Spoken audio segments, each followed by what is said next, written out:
Olá, boa tarde. A partir de agora, te deixo mais atualizado com notícias do Brasil e do mundo desta segunda-feira, dia 3 de abril. Vamos começar a primeira edição de abril falando sobre uma das principais informações de hoje sobre o reajuste no valor do envio de cartas. Aliás, não só de cartas, como de telegramas, nacionais ou internacionais, entre outros serviços postais prestadas pela estatal de logística. Uma portaria do Ministério das Comunicações autorizou os Correios a aumentar em 5,49% sobre o valor. A pasta explicou na autorização que foi publicada no Diário Oficial que segue o IPCA, que é o Índice Oficial de Inflação do país e que já está valendo.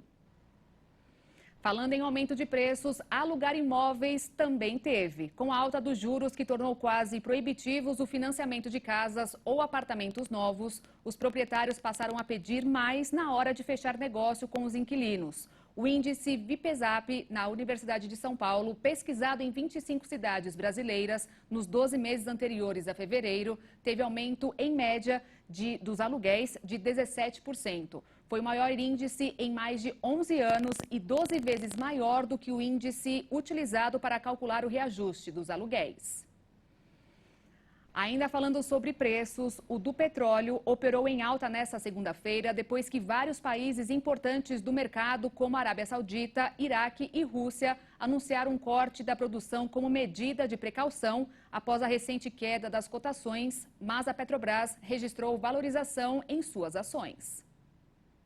Tanto o petróleo Brent, referência internacional, quanto o WTI, referência para o mercado americano, chegaram a disparar 8% e registravam ganhos de cerca de 6% por volta das 10h30 da manhã no horário de Brasília. O barril do petróleo Brent estava cotado a quase $85, enquanto o do WTI superava o preço de $80. O corte da produção anunciado por Iraque, Argélia, Arábia Saudita, Emirados Árabes, Omã, Cazaquistão e Kuwait entrará em vigor em maio e prosseguirá até o fim do ano. A medida implica uma redução do bombeamento de 1 milhão de barris diários. O porta-voz do governo russo, Dmitry Peskov, afirmou que o corte está de acordo com o interesse do mercado global de energia para que os preços permaneçam em bom nível. Moscou anunciou no domingo a prorrogação do corte na produção de petróleo em 500 mil barris diários até o fim do ano, uma medida que vários analistas interpretam como uma forma de elevar os preços e lutar contra as sanções internacionais. Os Estados Unidos defendem o aumento da produção de petróleo diante da alta demanda, em um momento em que a China reaquece a atividade econômica depois de suspender as restrições pela pandemia de Covid-19. O corte provoca novos temores sobre a inflação persistente e aumenta ainda mais a pressão sobre os bancos centrais para que prossigam com a elevação das taxas de juros. Os papéis da Petrobras tinham ganhos de cerca de 3% na manhã desta segunda-feira, enquanto o índice Bovespa registrava queda. O consumo de carne no Brasil atingiu o menor nível em 18 anos, ou seja, desde 2004. Apesar da queda registrada, a produção de carne bovina está voltando a crescer no país desde 2022.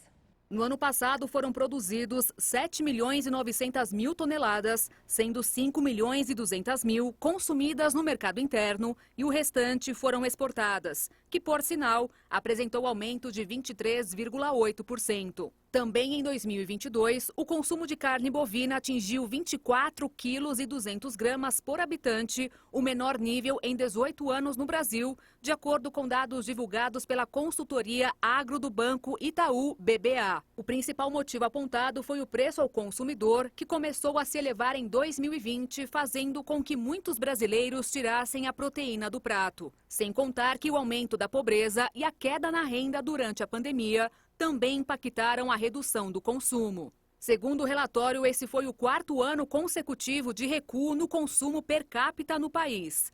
Até fevereiro deste ano, o preço da proteína acumula uma queda de 1,68%. Mas um novo aumento da produção é esperado este ano, devido à expectativa da recente reabertura do mercado chinês e possibilidades de crescimento em outros locais. E olha só, pressionado por críticas crescentes de educadores e estudantes, o governo Lula vai suspender a implementação do novo ensino médio. Uma portaria deve ser publicada nos próximos dias com a interrupção do prazo de implementação da política. O texto também irá assustar as mudanças no Exame Nacional do Ensino Médio, previstas para 2024, que adequariam o exame ao previsto nas novas regras da etapa. O Enem é a principal porta de entrada para o ensino superior público no país. Essa suspensão ocorrerá inicialmente enquanto perdura o prazo da consulta pública sobre o tema, iniciada em março. A consulta tem 90 dias de duração, com possibilidade de prorrogação e mais 30 dias para o Ministério da Educação elaborar um relatório. Na prática, a suspensão de ter em 2024 um novo formato do Enem é a principal consequência. O Ministério da Saúde ampliou o público-alvo para receber a vacina bivalente contra a Covid-19. Como a procura pela campanha iniciada há pouco mais de um mês não chegou nem a 15%, foi liberado o imunizante para quem tem a partir de 12 anos e sofre de comorbidades como diabetes, hipertensão ou problemas cardíacos. Com a decisão, foram incluídos mais de 9 milhões de brasileiros na fila da vacina da Pfizer, que combate variantes do coronavírus. E o governo federal deve voltar a permitir a criação de novos cursos de medicina no país. Mas a autorização será principalmente para locais onde há carência de médicos. A proibição da cobertura de novos cursos de medicina no Brasil vai deixar de valer nesta quarta-feira. Segundo o ministro da Educação, Camilo Santana, a ideia inicial era permitir a criação de vagas nas regiões onde faltam médicos. Em 2018, entrou em vigor a proibição da abertura de novos cursos de medicina no Brasil. Na época, foi uma tentativa de controlar a qualidade da formação de profissionais de saúde, após um boom no surgimento de faculdades privadas. De 2014 a 2018, foram criadas 12 mil vagas em cursos de medicina, de acordo com os registros do MEC. Agora é a ideia que essa medida tenha foco a partir do programa Mais Médico, para que sejam supridas as regiões onde há carência de médicos. Santana disse que o MEC e o Ministério da Saúde vão elaborar um edital sobre o assunto. Apesar da proibição, desde o início da vigência da moratória foram abertas 6 mil vagas por meio de decisões judiciais. Além delas, também foram criadas outras 5 mil que tiveram pedido de abertura feito antes do início da proibição. E a Anvisa atualizou a nota técnica que estabelece orientações para os serviços de saúde sobre medidas de prevenção e controle da Covid-19 durante a assistência aos casos confirmados ou suspeitos da doença. Uma das principais alterações diz respeito ao uso de máscaras. Considerando discussões técnicas sobre o assunto, a queda no número de infecções e óbitos provocados pela doença no país, além da oferta de vacinas contra a doença pelo Programa Nacional de Imunizações no Ministério da Saúde, a agência flexibilizou a recomendação de uso de máscaras dentro dos serviços de saúde. A partir de agora, a orientação para a utilização de proteção facial vai focar em algumas situações e perfis específicos de pessoas, deixando de ser uso universal. Em resumo, as máscaras continuarão sendo recomendadas para pacientes com sintomas respiratórios ou positivos para a Covid e seus acompanhantes. Pacientes que tiveram contato próximo com caso confirmado durante o período de transmissão da doença será nos últimos 10 dias.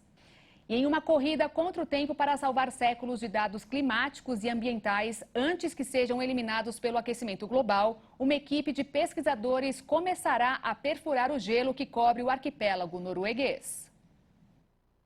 Em um comunicado, a Fundação Ice Memory, responsável pelo projeto, destacou a importância do trabalho, já que as geleiras em altas latitudes, como as do Ártico, começaram a derreter em grande velocidade. 8 cientistas da França, Itália e Noruega, juntamente com um especialista em perfuração e um guia de montanha, estão encarregados de extrair 2 amostras cilíndricas de um comprimento total de 125 metros em cortes de 1 metro. Uma amostra será analisada imediatamente e a outra será armazenada na Antártica para futuras gerações. Os especialistas em glaciologia lembram como sua matéria-prima está desaparecendo para sempre da superfície do planeta e, por isso, a necessidade de preservação de um pouco desse material. A equipe montou seu acampamento a 1.100 metros de altitude na região de Rotendorfner, repleta de rachaduras perigosas, com temperaturas entre menos 25 e menos 5 graus Celsius. Ao longo de 20 dias, o grupo vai ser responsável por extrair os cilindros, que têm 10 centímetros de diâmetro. As amostras de gelo abrigarão a memória climática dos últimos 300 anos, principalmente em suas minúsculas bolhas de ar presas no gelo. E antes da gente encerrar, as agências bancárias não vão abrir na próxima sexta-feira. No comunicado divulgado hoje pela Federação Brasileira da Associação dos Bancos, está escrito que também não haverá expediente no dia 21 de abril, feriado de Tiradentes. Segundo a Febraban, as contas de consumo como água, luz e telefone, que vencerão no dia 7, poderão ser quitadas no próximo dia útil, que será dia 10, sem multa. No caso de impostos, é possível antecipar o pagamento ou aproveitar os terminais eletrônicos.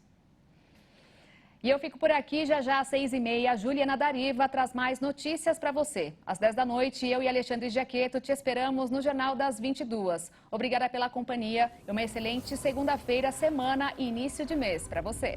Tchau.